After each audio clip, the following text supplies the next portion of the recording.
El día de hoy vamos a ver qué es el duelo y por qué es que duele tanto. Elegí este curso ya que estoy trabajando con madres privadas de la libertad, en donde en estos centros penitenciarios, a partir de que los niños cumplen 3 años, es decir, 2 años, 11 meses, o en el penitenciario de Santa Marta Catitla específicamente, los niños salen a una edad de 6 años o bien de 5 años, 11 meses. Y en este momento es en donde los niños empiezan a buscar ya sea casa con familiares de las madres que están privadas de la libertad o en fundaciones como en la que pertenezco, que es FUNFAI. Ya que dejamos esto en claro, con el objetivo general de este curso. El objetivo general es comprender el duelo y sus manifestaciones emocionales, cognitivas y conductuales. Esto basado en un modelo de la TCC para reconocer la importancia de permitir el procesamiento del duelo y la adaptación a las pérdidas significativas, como lo es la separación de un hijo o una hija. En esta introducción al duelo, me gustaría hablar acerca de que el duelo es un proceso natural ante la pérdida o la separación de alguien importante, es decir, cuando tenemos una pérdida o una separación. No solo duele porque extrañamos, sino porque eso implica adaptarnos a un cambio profundo en nuestra vida. Es decir, tenemos que volver a reestructurar todo lo que llevábamos dentro de nuestra vida a través de esta pérdida o esta separación. Cada persona lo vive de una manera única y personal. Es decir, los duelos son únicos y personales. No hay duelo que se repita, ya que esto va a depender de muchos factores para que se pueda superar un duelo. Tipos de duelo. Existen varios tipos de duelo. Por eso es que los duelos no se pueden repetir y no van a ser los mismos para las personas. Existe lo que es el duelo por muerte física, es decir, cuando un ser querido fallece. Las emociones frecuentes ante este tipo de duelo son la tristeza, la culpa, el enojo, la ansiedad. Cada persona lo va a vivir de manera única y me gustaría volver a recalcarlo. Cada persona, cada duelo es diferente, ya que depende esto de su historia y de sus recursos emocionales para poder sobrepasar este duelo. Existe el otro duelo, que es el duelo por separación simbólica, que es el duelo que vamos a estar viendo, al menos en las prácticas en las que estoy teniendo. Esto quiere decir que es cuando alguien se aleja aunque siga vivo. Por ejemplo, este hijo que ingresa o que sale de un reclusorio. Esto genera un dolor similar al duelo por muerte, aunque la persona siga presente en la vida de la otra de alguna manera. También existe otro duelo que es el duelo por la pérdida de roles o de proyectos. Esto quiere decir que son cambios importantes que alteran las expectativas o planes que tenía alguna persona con respecto a su vida. Por ejemplo, cuando los hijos se independizan, cuando hay proyectos que no se cumplen o que no se pueden culminar y entonces existe un cambio en nuestro proyecto de vida. Esto implica también resignificar pues nuestra propia historia y adaptarnos a una nueva realidad. Y por eso es que esto es también un duelo. Ahora vienen las reacciones comunes al duelo. Las reacciones comunes al duelo se dividen en 4 esferas. Están las reacciones emocionales, las reacciones físicas, las reacciones cognitivas y las reacciones conductuales.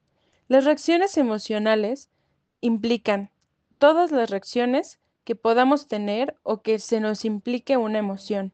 Y por lo regular, estas emociones son tristeza, culpa, enojo, ansiedad, alivio, etc.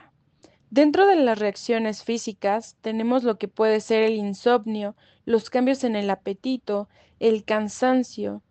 Las reacciones cognitivas son aquella dificultad para concentrarnos, esos recuerdos constantes que nos regresan como esa rumiación, preguntas sobre el por qué o qué hubiera pasado si, por qué a nosotros, por qué a él. Cuestiones conductuales. Estas son como evitar lugares o personas, cambios en la rutina, por ejemplo, no querer levantarse de la cama, la búsqueda de apoyo o de aislamiento. Y bueno, dentro de todas estas reacciones son comunes. Sin embargo, si se van a los extremos, esto puede ser algo patológico. En este curso vimos dos teorías acerca del duelo. Esta primera es el duelo según Elizabeth Kubler-Ross. Ella hablaba acerca de 5 etapas que todas las personas que están sufriendo un duelo tienen que vivir. Y no todas estas etapas son lineales. Incluso pudiera que no pasen por esta etapa en un inicio, sin embargo, la pasen en un futuro. La primera etapa es la negación. La segunda etapa es la ira. La tercera etapa es la negociación. La cuarta etapa es la depresión. Y a la última etapa, que es a la que todos tendrían que llegar, es la parte de la aceptación. Esta primera etapa es la etapa de la negación. En esta primera etapa es como negarse a aceptar lo ocurrido, la manifestación de pensamientos como esto no puede estar pasando o esto debe de haber sido un error. Aquí es en donde las personas entran en lo que se le conoce como un shock emocional, en donde no aceptan lo que está pasando. Así, la negación ayuda a amortiguar el impacto emocional inicial, es decir, actúa como un mecanismo de defensa frente a la realidad de la pérdida, permitiendo que el individuo asimile la situación progresivamente. La mente se va a resistir a aceptar el vacío, reconstruyendo escenarios en los que la pérdida no ha ocurrido realmente aún. Esta etapa es muy importante, ya que esta va a ser el primer impacto que va a vivir la persona después de haberse enterado de la noticia o después de haber empezado con esta pérdida. La segunda fase que se experimenta, según Kubler-Ross, es la ira. Esto pasa cuando la realidad comienza a ser más evidente y se suelen experimentar sentimientos de enojo y de frustración. Cuando esta negación empieza a pasar y esta realidad empieza a permear en la persona, empiezan los sentimientos de ira. Y esto puede tener varios objetivos.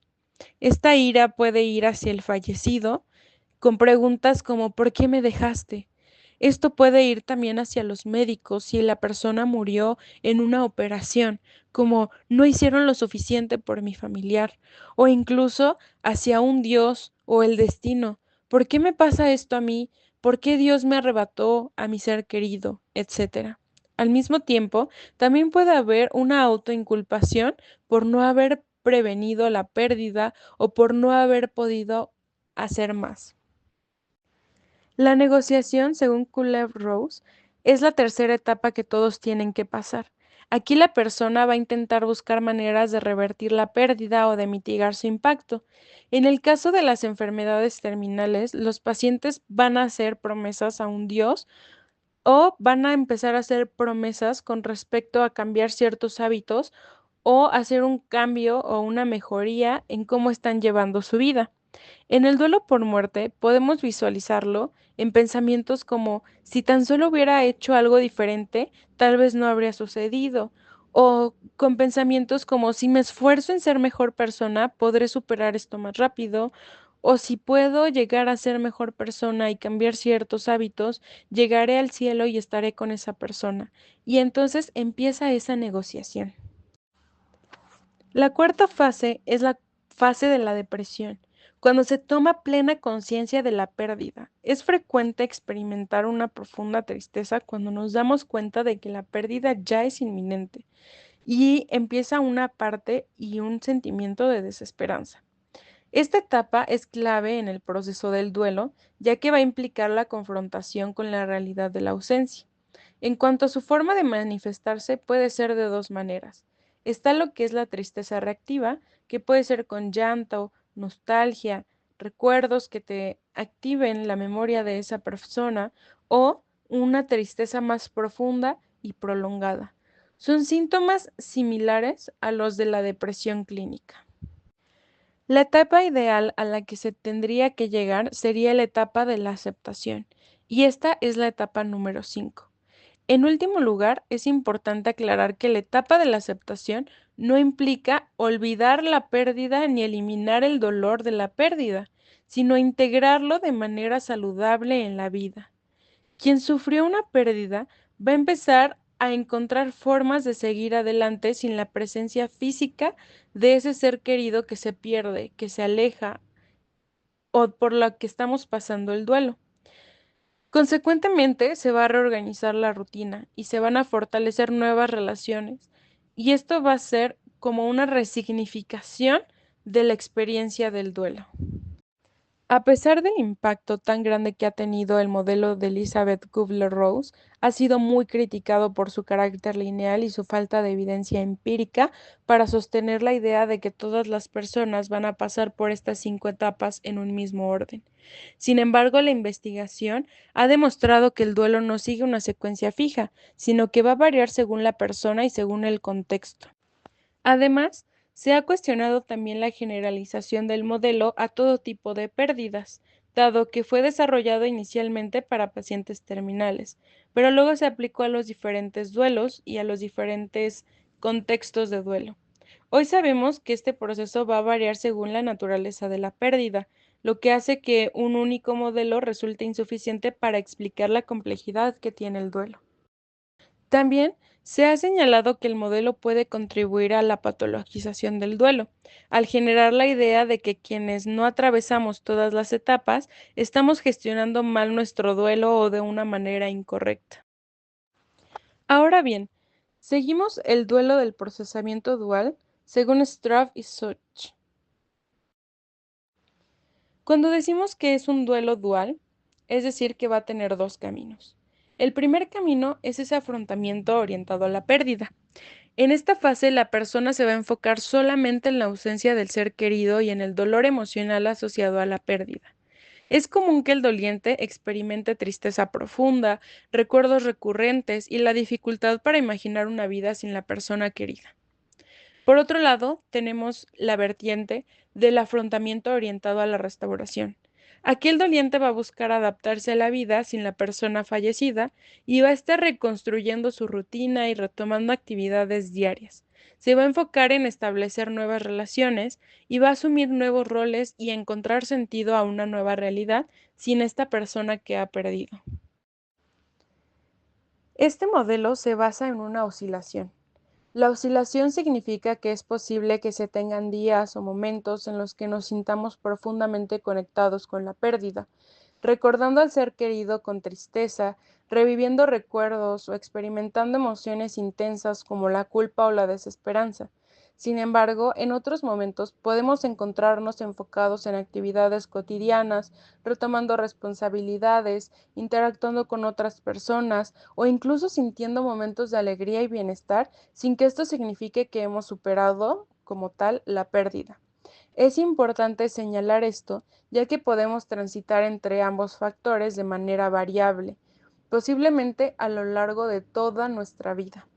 La oscilación es esencial para evitar que la persona quede atrapada en uno de estos dos extremos, ya sea extrañando muchísimo a la persona orientado a la pérdida o ya sea orientado a la reestructuración 100% sin que nos estemos fijando o tratemos de disimular esa pérdida. Por aquí les dejo el link de referencia del curso. Este curso lo tomé en línea en la plataforma de Neuroclass y les dejo de qué manera es que se ve una vez que terminas tu curso el certificado.